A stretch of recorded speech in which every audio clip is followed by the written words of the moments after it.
Hi and welcome to this afternoon's meeting on our webinar on how to support all children to work at greater depth in mathematics, primary mathematics. As we're just waiting for people to join us in the webinar, it would be lovely if you could just, for my sake, introduce yourselves in the chat bar and just say hello. And if you can, give us a sentence about your school or why you've decided to join us here today, just while we're waiting for our participants to manage to secure their links. So if you could just say hello down in the chat bar, that would be really, really nice for me to know that there's people there.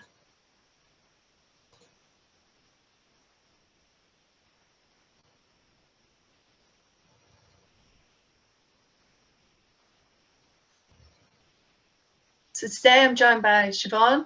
She's one of my colleagues at Herts for Learning, and she's going to be manning the chat bar for me today. Listening from your car. Excellent. Hi, Tracy.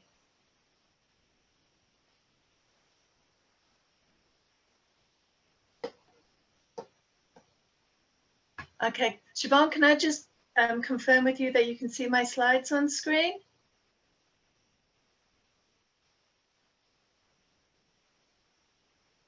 Yes, I can see. Excellent, thank you. Joining for Abu Dhabi. Excellent. I imagine your weather's better out there than it is here on this cold and dark autumnal evening that I'm having here. I'll just give it one more minute and then we'll make a start.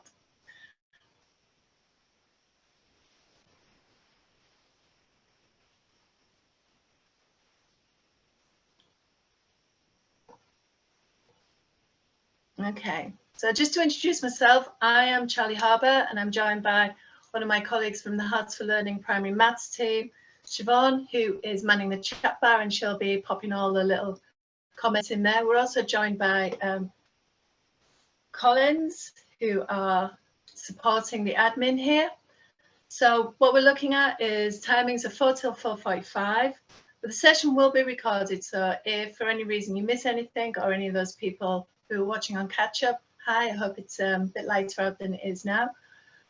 It'll be about 45 minutes in length, and as I say, we'll be recorded and be available, and then we'll have time, hopefully, if I don't talk for too long, to have a question and answer session at the end. So I'm hoping to make this about 35 minutes in length, but I do have a tendency to become very passionate about mathematics, but I will try and contain myself. There's contact information on the slide in front of you. So for whatever reason, my company refused to give me Charlie as my email address and insist on me being called Charlotte Harber. So I feel as if my mum is still in charge of my email address at work. Also, as I say, Siobhan's information is there. And if you want to get in touch with Collins, they've got their email address there, educationmarketing@HarperCollins. If you're interested in getting to know the maths team better, the Herts for Learning maths team, we've got a Facebook page that you can join, Facebook group that you can join, and we also have a Twitter handle. You can see the contact information on the screen in front of you. Now, at the moment, I'm working between two screens, so I apologize if my eyes are flicking over here, but that's where I can actually see my slides. Okay, so they're just bigger pictures of what the two of us look like. You can see me, but you can't see Siobhan. That's what she looks like. Herts for Learning, we're a large school supporting company. Currently in the maths team, the primary maths team, we have 10 advisors working in schools alongside teachers, improving and enhancing the quality of pedagogy and subject knowledge. We do training, and we also do a lot of research as well, which we then use to improve the outcomes for our children in the schools that we are working in. So if you want to know more about us again, I'll put the link on the slide if you want to see us or talk to us. We have a very active blog environment as well, where we blog constantly about things that we're passionate about. But here today, we're talking about greater depth maths. So what I want to do is just, first of all, is engage you all, get you all used to using the chat bar, and ask you this very obvious question. You know, this is the one we're going to start with. What does greater depth maths mean to you? Okay, so just a couple of minutes to give me some feedback. What does that phrase, greater depth maths, mean to you?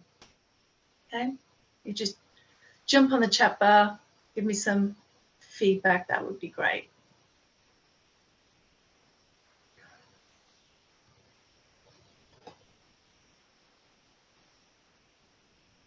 Obviously not if you're driving in the car, all right? Not if you're in there.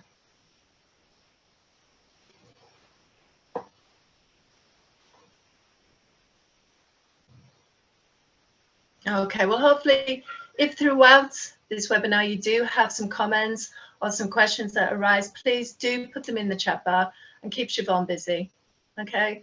She's there with us for the whole thing. We want her to be doing some stuff, okay? So when we're working in schools, it's often something that we hear, and these are some of the kind of classic comments that we get when we're working in primary schools with teachers around that kind of greater depth mathematics. The first one there, I'm not sure what greater depth should look like in my year group. So that kind of very age appropriate understanding, that deeper understanding of what greater depth should look like in their year group, so that it fits into this continuous journey going through the school, and everyone in the school having clarity about what greater depth, and we will investigate that in a minute, should look like in their year group. This is a common one that we come across, this idea that some pupils are fantastic at arithmetic. So they are, as we like to refer to them, they're quick calculators. So they, they are fluent at recalling those facts and moving things through very often in a very abstract way, but not always. But they struggle with their justifying and explaining their thinking. So that element of reasoning coming in, that greater depth involves children engaging in that reasoning and communicating of their understanding. We often also hear this one, I need some great depth ideas. Yeah, what kind of things can we do in the classroom? Well, I think what you're doing in the classroom has to actually be very clearly aligned to your school's opinion of what greater depth maths is. If a school can't, if you as a school you can't articulate what greater depth maths means to you, then how you can have ideas and how you can structure towards that is very challenging for an individual teacher in their classroom. Just to remind you, the National Curriculum for Mathematics, we have these key aims, and there's a key word there, to ensure that all pupils, and we're very passionate about that all being there. And they're ones that we're familiar with. We've had that with us since about 2013 now, so we are familiar with those three key aims. But just to pull out some ideas, that idea that all pupils become fluent in the fundamentals of mathematics, varied and frequent practice with increasing complex problems over time, so that they can recall and apply knowledge rapidly and accurately. Reasoning, and we've had a lot of input nationally about developing fluency and achieving fluency and what fluency should look like in our classrooms. There are differing opinions out there that you can have around that. Don't see so much in discussion about the two that follow, reasoning mathematically, following that line of inquiry, conjecturing relationships and generalizations, developing arguments, justifications or proofs using mathematical language. That element of is reasoning mathematically, how do we get the children to do that? And what does it look like if we're talking about greater depth? Can solve problems by applying their mathematics to a variety of routine and non-routine problems. And by non-routine problems, we're talking about things other than word problems. Word problems fall into routine problems.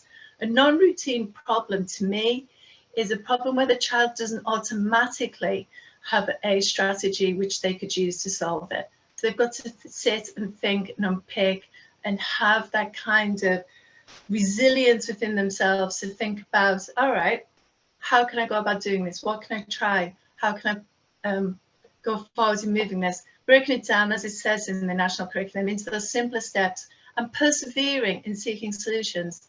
We really need to get children in mathematics used to the fact mathematics is not an instant thing. Fluency, yes, but down in reasoning and solving problems, which are the other two key aims, it's not absolutely instant. Yeah, that they do take time and they are, significantly, they take time and resilience. So working at greater depth, what information have we had from the government around what that looks like? Well, the key stage one in the teacher assessment frameworks, they actually break down the criteria of what greater depth in key stage one would look like. And I've just popped it on the slide there. This is just a screen capture from the framework.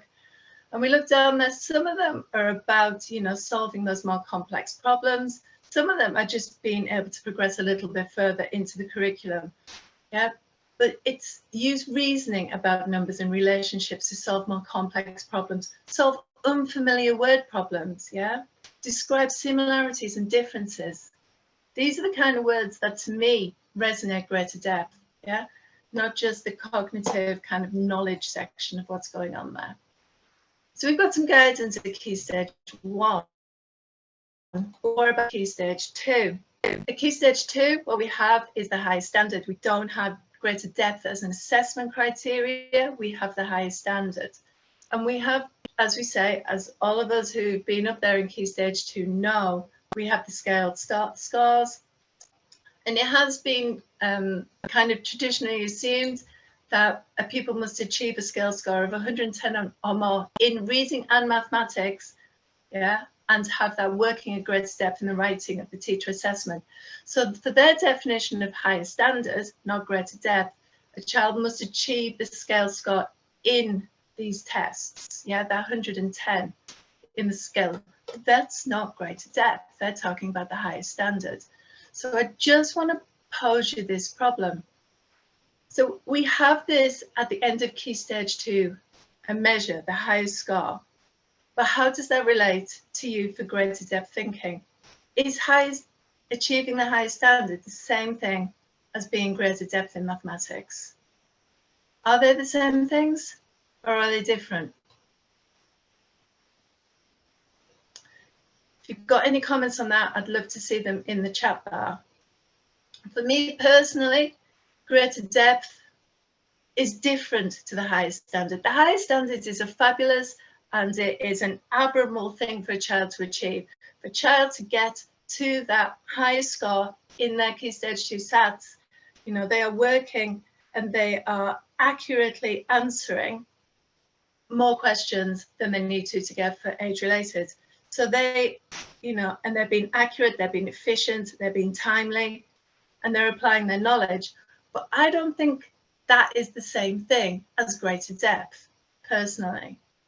Yeah, we have blogged about it, and you can see down in the column there a picture of one of our colleagues, Rachel Rayner, talked about greater depth versus the highest standard.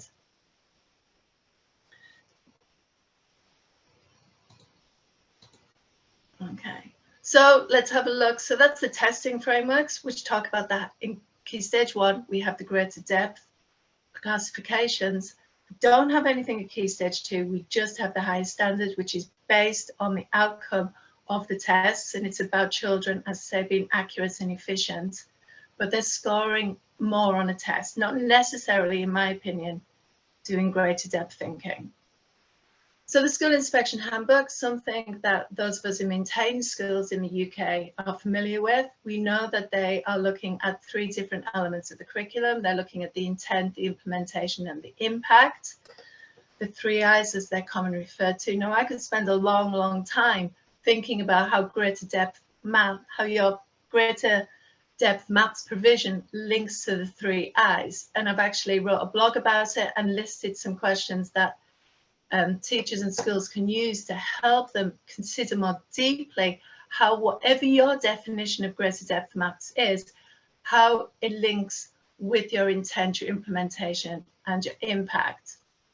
But just to highlight a few of them, the ones in red, you know, so curriculum intent questions. Firstly, key question, do all staff have clarity over what greater depth means in your school? As we said, there isn't a government definition beyond a couple of bullet points at Key Stage 1. So in your school, have you defined clearly for your staff what greater depth means? Then we move on to implementation. Again, a whole range of questions we could ask. Just to draw your attention to 2 of them there. Do the teachers have sufficient subject knowledge to teach greater depth maths effectively? And also, do they have sufficient pedagogical skills to help not just the children who are accomplishing these easily, but getting everyone? Remember, the curriculum is about all children achieving. So do they have the pedagogical skills to help all children move towards this element of greater depth maths? These again are questions that we come across frequently, Siobhan and I. the conflict between providing this broad and rich curriculum and achieving success in tests. We would argue that if you are providing a broad and rich curriculum, nurturing greater depth maths, the children stand a higher chance of being successful in a test. Yeah, it's about to us, it's about the longevity of the learning, not just about passing a test. It's about, you know, preparing them for the next stage of their education, preparing them for their lifelong love of learning, preparing them for a lifelong love of mathematics. And we can do that through a broad and rich maths curriculum. If we isolate it just down to test preparation, we disengage. We run the risk of disengaging a lot of children away from actually thoroughly enjoying children. And also that other key idea, disadvantaged pupils and pupils with SEND, are they acquiring the knowledge and skills and behaviour that they need to succeed in life? We would argue that actually if you are helping them develop, and we'll come to this in a minute, what we define as the behaviours and skills of greater depth, then yes, we are. And it's actually disadvantaged pupils and the children with SEND that probably need to nurture and develop these behaviours more than the other children. Okay, so beyond what the government say and Ofsted say, what do other people out there say? So the NCETM have been talking about this for a long time. And again, going back to this point that we hit repeatedly in schools, high attaining children, not greater depth, but just high attaining children, typically develop fluency in arithmetic relatively quickly. Yeah, we're all aware of those quick calculators in our classrooms. But then the challenge needs to come through with reasoning and problem solving. But how do we do that? How do we get the reasoning and problem solving in there? That was from 2007. Yeah. More recently, in their teaching for mastery assessment materials, they talk about developing mastery with greater depth is characterized by people's ability to solve problems of greater complexity. And what I was talking about earlier on, where the approach is not immediately obvious. And I love this next phrase, yeah, just demonstrating creativity and imagination. Yeah, I would hope that in mathematics, that's what we're doing. We're helping the children develop a love of mathematics because it is a creative and imaginative subject. Now, it may be that a lot of your teachers, the people you work with, didn't experience mathematics as creative and imaginative, but that does not mean that we deny that experience to our children. And also they should be able to work independently, but independence is at the end of a long chain of, you know, you've got to teach, you've got to help, you've got to model towards independence. Yeah, and independence will come further down the line, but we do need to teach and we do need to support and we do need to scaffold in order to make sure that children are independent. And then again, that whole idea of communicating, how much, you know, how are they communicating in their maths? The EEF in 2017, I do apologize, I know I'm going fast, but I've got a lot to get through. The EEF, and again, a document that I'm sure many of you are familiar with, Improving Mathematics in Key Stage 2 and 3, their guidance report. It's an excellent document, got a lot of really good things. They gave seven recommendations, just to pull out a few that I feel are relevant to the greater depth for all children. Is the third one, which is teaching strategies for solving problems. You know, reflecting on how often do you teach strategies to solve problems? When do you teach them? How often do they teach them? But also not just teaching them to use them, but also helping children compare them and contrast them and thinking about which one is most efficient, which one works best for me here. That is when we're starting to get into what I believe is greater depth thinking, when children are using multiple strategies and actually then comparing them and contrasting them. Yeah, they are solving genuine problems. Yeah, not ones that they already have, as it says there, a well-rehearsed and ready-made strategy, method to solve. So when they are engaging genuinely in, you know, a task that they look at and they go, I don't know.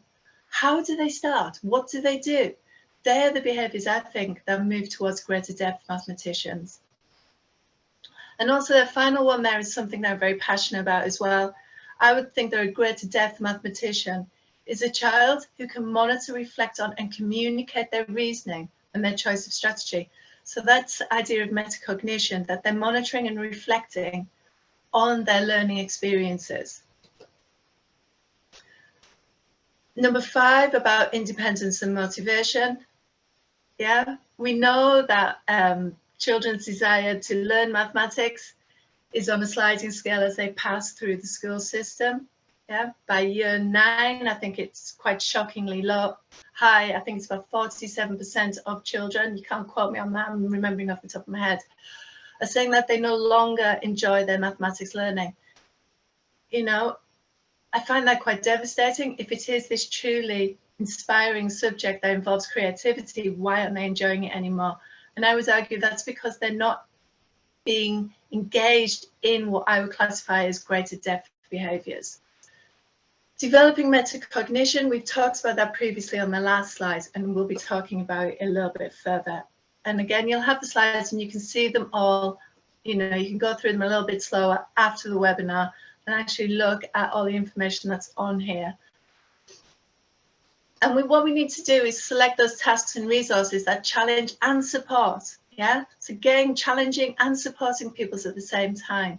It was when I was first started in the classroom that greater depth was almost something that you gave to that group of children over there to keep them busy. And the thing is that those children by and large could start working on that, maybe with a couple of prompts for myself, but they were kind of already thinking about accessing it independently. What I think that we can do, I strongly believe, if we teach greater depth behaviours to all children, we can nurture this independence. We can nurture how they can start to build this armory of access points with the heuristics. Okay, Bloom's is there and the solo taxonomies are there as well. And we can see right up there at the top of Bloom's, I know you could argue about the hierarchy system here, but just to take it as it is, because we've only got about 10 more minutes left, we've got, you know, create, evaluate and analyze. Yeah, sitting right up there. So creating, moving forward, coming up with their own information, evaluating and debating and critiquing and comparing and contrasting and analyzing things, you know, distinguishing what's the same, what's different. All of them sitting up at the top of there are what I would classify as greater depth materials. And this is what we were looking at when we started when we had the opportunity to commission by Collins to think about greater depth materials for all pupils in classroom. So we took the opportunity to take a step back, have a look at all the research that was out there about what greater depth mathematicians are doing. And I don't think anyone would argue with anything that's on the screen at the moment, that a child working in greater depth is asking good, curious questions. They're able to sustain learning over a period of time. They're not about maths being instant. They are doing it for prolonged periods of time. They communicate, they can spot patterns, they can examine arguments and prove, and again, back to that metacognition at the very end, that they can evaluate their own learning. So what we came up with was the 6 C's. So I would say that for greater depth, if I would be nurturing children, I would be developing these behaviours and these skills within the children in my class. I would be wanting them to be curious. I'd want them to make connections around their mathematics. I'd want them to be learning to be collaborative with other children. Yeah, I'd want them to communicate with precision and accuracy and respect. Yeah, so teaching them those social skills alongside. I'd want them to be creative. I want them to know that there's more and more and more mathematics. It doesn't stop when you've just answered that question. It actually generates more questions. And I'd also want them to be considering and reflecting on their learning experiences. So to us at Herts for Learning, in greater depth maths, what we're talking about is developing all of these 6 C's with children, all children, throughout the maths curriculum. And that's what we say, if we only provide that to the elite, to that table that are the fast calculators, what we're actually doing is denying the opportunity for the rest of the children in our class to develop these absolutely, to me, key behaviours. So greater depth mathematics is about giving children the skills which allow them to access. It gives them the skills to be independent. It gives them the strategies for when they get stuck. Now, the children who need those strategies for when they get stuck are the children who are struggling, or, you know, they're less confident. If we're denying them that ability to think creatively around, or if we're denying them the heuristic skills, we're actually further disadvantaging them, in my opinion, around their maths provision. So I would say a greater depth mathematician is curious. They can make connections across their maths landscape. They can collaborate with their peers respectfully. They can communicate accurately and imaginatively. Yeah? They can create, they can come up with further questions embarking on this journey, and they can consider and reflect on what they've been talking about.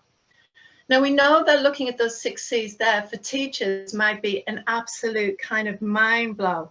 There's so much there, but we don't think that these are just skills that are math specific. A lot of the 6C, just go back for a slide for a second, a lot of those 6 C's are actually across the curriculum. Yeah, I want all children to be curious regardless. The only one there that's really specifically mathematical is the connect, and that is making connections across the maths landscape. The rest of them are skills that I would want any child to develop in a classroom. Whereas I say, we know that the primary classrooms are busy places. So in order to help teachers move forward with this, we developed a set of rubrics, kind of assessment ladders, if you like, so the teachers can see how the skills progress. So just to start with the first of the C's, so curious. How do we get them to be curious? We've developed it into 2 separate sections. We're thinking about awe and wonder as that gateway entry point, valuing every child's voice. So having a good task and valuing every child's opinion so that they know they have a place in this classroom, that they belong here. And then we take those initial kind of murmurings, those first sentences of saying, and we help them develop and deepen into good quality maths questions. How do we get children to develop good quality maths questions?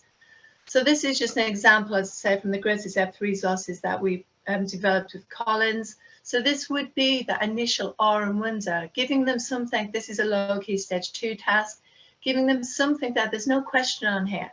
We're just trying to engage and we're trying to pull them in. We're just giving them a situation that may provoke thoughts and some sentence stems. It then develops a little bit further. We start to give them a little bit of information that may close it down. Okay? And we give them sentence stems, and then we move into developing and deepening. So they've all had their voice, they've all started to think about it, they've all engaged. And again, we know an area that's very struggling for the teachers is that if you ask children to give you, come up with your own lines of inquiry, that can be a scary area for some teachers. Yeah, that, particularly if you're not a math specialist, it can be scary. It can almost feel too big. So again, one thing we would recommend is obviously the use of sentence stems. As you can see on the screen now, we've got some going, and also word banks. So when they're using the sentence stem in combination with the word bank, we can start to pull down and filter those questions into a more definite area without the children feeling that they have lost control of their own question. And then what we get them to do is develop my question to investigate.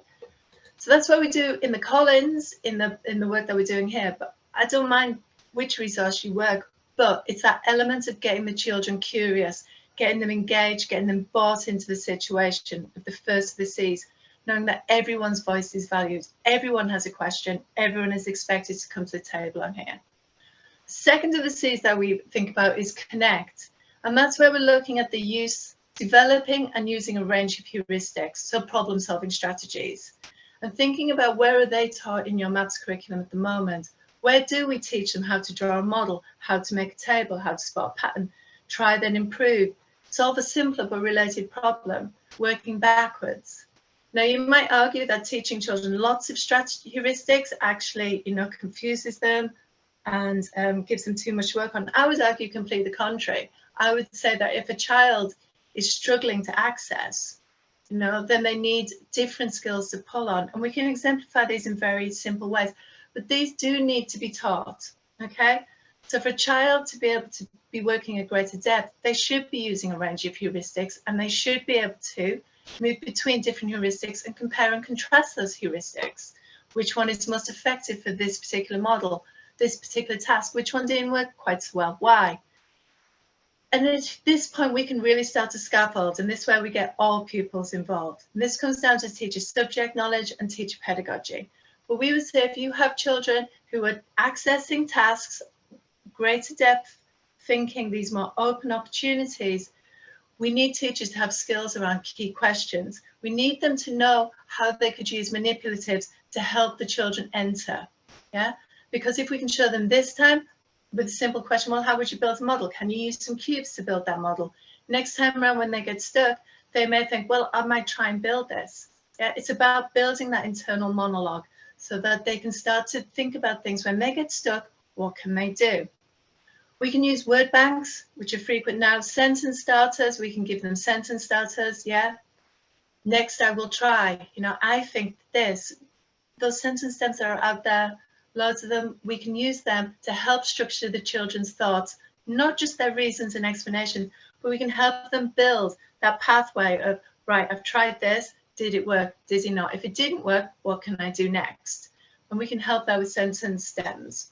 And also making them know that there are alternative approaches out there. One strategy doesn't fit all. It may be the teacher's personal favorite strategy that makes sense to them, doesn't necessarily mean it makes the most sense to the children. So then we've got the third one, getting them to collaborate. Absolutely key. I would say a greater depth child is a child who can collaborate well with others. However, we do know a lot of those quick calculators in our classrooms aren't so great at this. So this may be an area that those children need to work on. I would say that if you profiled a class against the 6 Cs, they would be all over the place. And what I would want to do, yeah, is get everyone to an equal plane. So you might have a child who's excellent at connections, actually can see multiple different ways into a strategy, but can they collaborate with their friends? Yeah, can they share successfully? Can they work politely? Can they take individual responsibility? Can they work well in a team? Can they show respect for others? Yeah. I would then also want them to be able to communicate, because what's the point of solving mathematics if you can't tell someone about it? Yeah. The purpose of mathematics is to problem solve and then communicate your findings to someone else. There are lots and lots of different communication options available. This is just an example of the perfect Poggle pen, which again is one of the tasks that we're looking at with a speaking frame attached to it. But there's loads of communication options out there for mathematics. It doesn't have to be just abstract calculations with a couple of sentences and diagrams in books. We can be more creative with our communication, and it can show those children who actually have strength, who perceive themselves to have greater strengths in those areas of the curriculum, that mathematics can be for them, that there are things that they can do in there. And again, if we think back to that rubric with the 6 Cs on it, we might have children up there and connect, but their ability to communicate accurately and effectively with other children. What I'm talking about with greater depth is getting everyone as far of those, all of those rubrics as we possibly can. Create. So the fifth one we've got there, the fifth of the 6 Cs is create. So how do we get them to create? How do we get them to know that mathematics is an ongoing, lifelong journey? Might not be what they want to hear. They're like, I want the answer. I can give you the answer. This is the answer. A greater depth mathematician who is truly curious should also then be curious again about what they found out. So what further questions do they have? How can we move that curiosity further? How can we make them kind of engage in this, if you like, endless cycle? It will end because we run out of time. But that endless cycle, questions leading to more questions, leading to more questions, leading to more questions, feeding and nurturing that curiosity within them.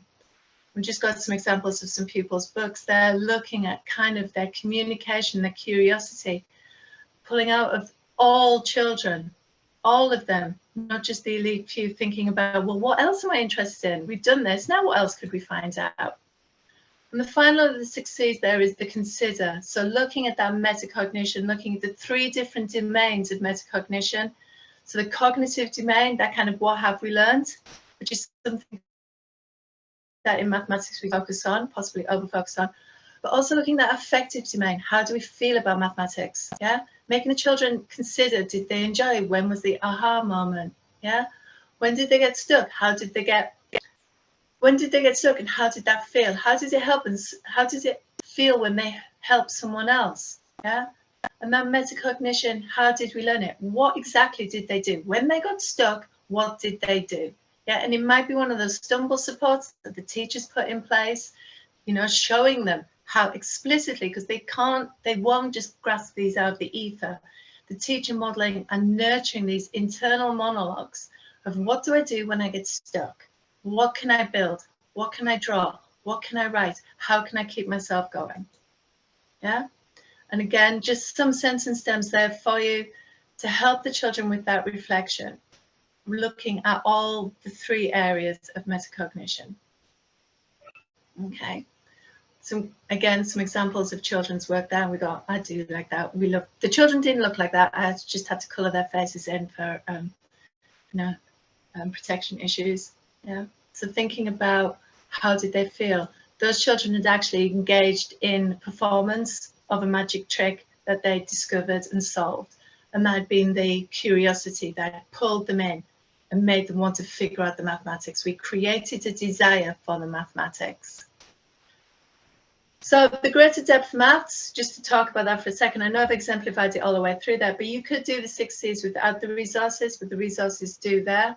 So what the greater depth maths that we've developed actually does, it teaches children how to tackle a problem and how to develop the 6 C's, how to move them all up these heuristics. So if they're top of connect, how do we get them to move up in others?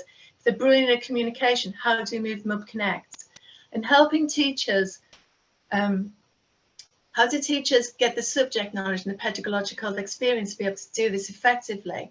Well, what we've done is provide a full set of resources for them. All of that stumble support that I talked in there, using manipulatives, key questions, sentence stems, word banks, different access points are all there for the teachers.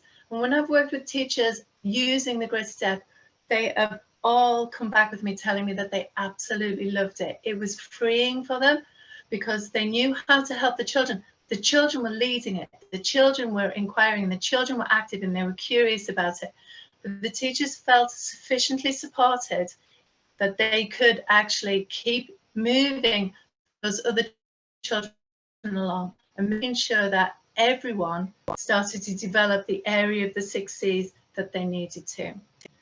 We have designed it to be accessible to all. So, you know, and attack these kind of tasks about nurturing of 6 behaviors. That's a breakdown of how it looks in the phases. So it's done by phases: key stage 1, lower key stage 2, and upper key stage 2. So you get the teacher guides, the pupil resources, and you also have access to a digital library of presenter slides and also of the resources available. So all I want you to do is, when you get a moment to look at the slides again, I want you to think about, are these greater depth behaviors worth teaching? So thinking about the 6 C's, do you think all of them are worth teaching to all of your pupils? Is your curriculum ambitious for all? Yeah. Do you think that actually giving these skills to all of the children will actually advantage all of them? Or is it something that we should just give to the elite children? Yeah. How is your curriculum planned and sequenced? How are these being progressively taught throughout however many year groups your school is responsible for? And then also, do your teachers have the subject knowledge, the teaching pedagogy to help nurture children to learn how to overcome those barriers? Yeah? How to learn to speak politely and respectfully with each other, how to build with different manipulatives.